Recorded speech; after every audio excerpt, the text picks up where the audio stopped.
Hi guys, it's Emily, and today I'm here to bring you my first recent reads of 2021. I finally finished 3 books, and I'm so excited to talk about them. So let's just get right into it. The first book that I finished in 2021, I actually started on December 29th, and normally I'm more particular about starting the year with a clean slate, but this year, but also 2020 was such a weird year, and this year now too, that I was like, I'm just gonna start something because I want to. So the book that I started was Fixing Abraham. How Taming Our Bible Heroes Blinds Us to the Wild Ways of God by Chris Tiegreen.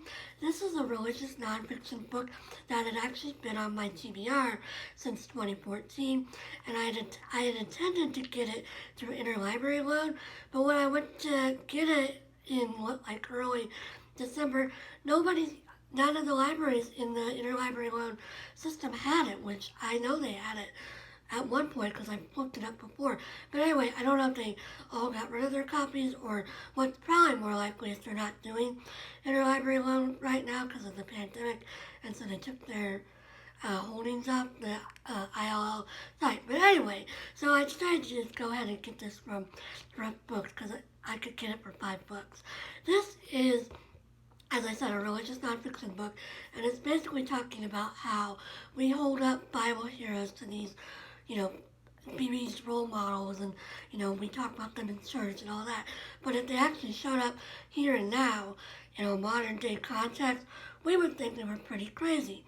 Like she talks about Abraham and how he was willing to sacrifice his son Isaac, and how if that happened today, we would call child protective services on Abraham and probably throw him in jail. She talks about Ruth, and how Ruth crawled into Boaz's bed at night, and how they, today we would say that's very scandalous, and then we talk, he mentions Mary, the mother of Jesus, and of course how if somebody was like, I got pregnant from the Holy Spirit, we would think she was crazy.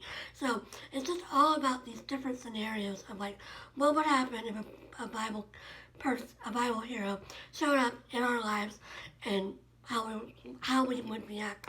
And basically his thesis is that just because somebody says that they, if something weird happens and somebody says they're led by God, we shouldn't automatically dismiss it out of hand just because it doesn't meet our standards.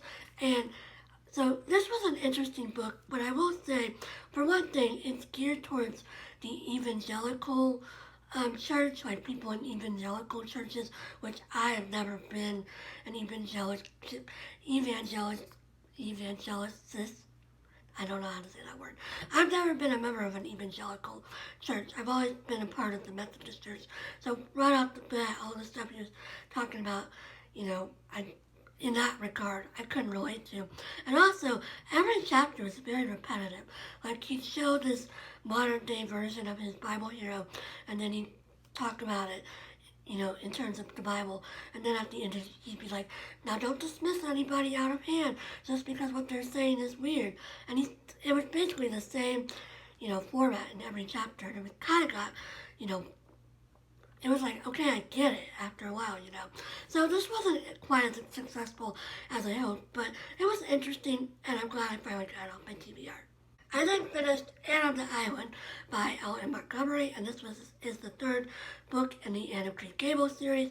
This is following Anne during her 4 years at Redmond College, and she is, living her best college life.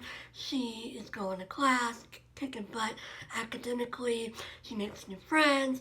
We also see, Green Gables, of course, when she goes back on vacation. And we also see her developing a relationship with Gilbert Blythe. Anne actually rejects Gilbert about halfway through this book, and she gets a new boyfriend named Roy, who she thinks she's in love with, and then we see how that plays out. And then at the very, very end of the book, well, okay, it's a spoiler, but I mean, it's not that much of a spoiler because everybody knows an Anne about Anna Gilbert. But yeah, so this was a really sweet book. I really enjoyed my reread of it. Anne is very much struggling with, being a grown-up. People are getting married, people are dying, and she wants things to stay the same, even as she goes off to college, and of course it's leaving Green Gables. It's no longer her home in the in the long-term sense. But it's just a very, very sweet little book. I really enjoyed the series, and I'm looking forward to Anne of Windy Poplars in February, which is my favorite one in the whole series. So yeah, I really, really enjoyed this book. Definitely recommend the series if you've never tried it. And finally, I finished Strange the Dreamer by Laini Taylor, and this is another book that I started back on the 30th of December, so I've been reading it, off and on, up until like January, what's today, the 13th. So I finished this on the 12th, 11th, whatever. I've been reading it for a long time. So I read this and Anne on the Island during MMBB too. So if you saw my blog, you'll already have seen this and Anne on the Island. But anyway, this is a YA fantasy novel, and it's a big chunk of a book. And also, I want to tell y'all up front, this ends on a cliffhanger. And there's another book that's also like 500 pages, Use of Nightmares. That's the second. It's a duology. So just FYI, if you're not wanting to read two 500-page books, you might not want to pick this up. I picked this up because I owned the audiobook. Libro FM was giving it away for free a few years ago during Independent Bookstore Day. One day, I think it was like in 2017. But anyway, so that's why I got this, although I did end up reading a big chunk of it in print as well.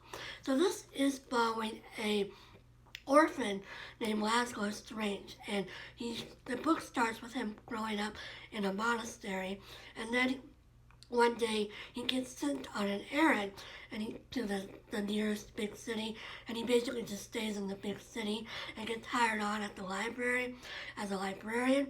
And Laszlo is very interested in this long lost city called Weep, and Weep had another name, but nobody knows its real name. It was forgotten by everybody in the world at once, and Laszlo remembers sort of witnessing the magic that occurred when that happened, but nobody else seems to remember that, and nobody else is very interested in Weep as well. So he spends his time when he's not working doing research on Weep and gathering up, all of the information he can find on its language and customs and history, and nobody else cares. But then one day, some people from the city of Weep show up at the library, and they're looking for some people to help them solve a problem. Their city was overtaken by gods 200 years before, and that's why it went missing. And the gods were destroyed by this one guy named Errol Fane, who's the god slayer.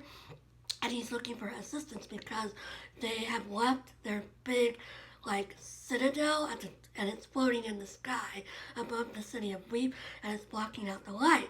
And so he's trying to find people to help him destroy the citadel so that the light will come back. And so Laszlo is brought on this expedition because he convinces Errol Thane that he knows a lot about Weep due to his research. And then another person in the town that is brought along is a guy named Thyron Nero. And Thyron Nero and Laszlo are like enemies because Thyron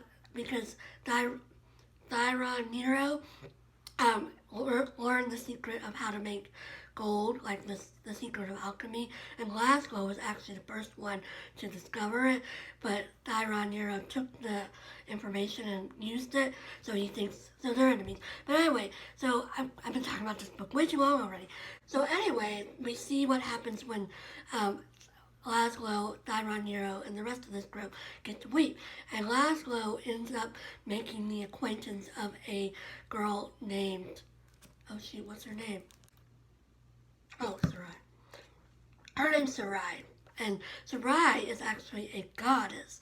She's the child of a god. God spawn is what they call. And she and Laszlo meet, and she is actually, Sarai is actually able to like penetrate people's dreams, and so they meet in a dream, and it's about their relationship and how they bind together. And then we see how they are going to work together to save Weep and to also save the God Spawn. I feel like I'm not describing this book very well, even though I've been talking about it for a long time. There's just so much going on in this book because it's a 500-page book and it's only half over. The story's only half over. But yeah, this was a good time. I'm not actually sure I like this story enough to keep reading the second book though, but this was interesting and I'm glad I finally got it off my TBR. So that's all I've been reading lately. Currently, I am reading The Dutch House by Patchett and How the Penguin Saved Veronica by Hazel. Both of those are for my 2 book clubs, and they're both going really well, and I'm enjoying them. So I hope everybody else has been reading some great books, and that you're keeping safe and healthy, and I'll talk to you again soon. Bye!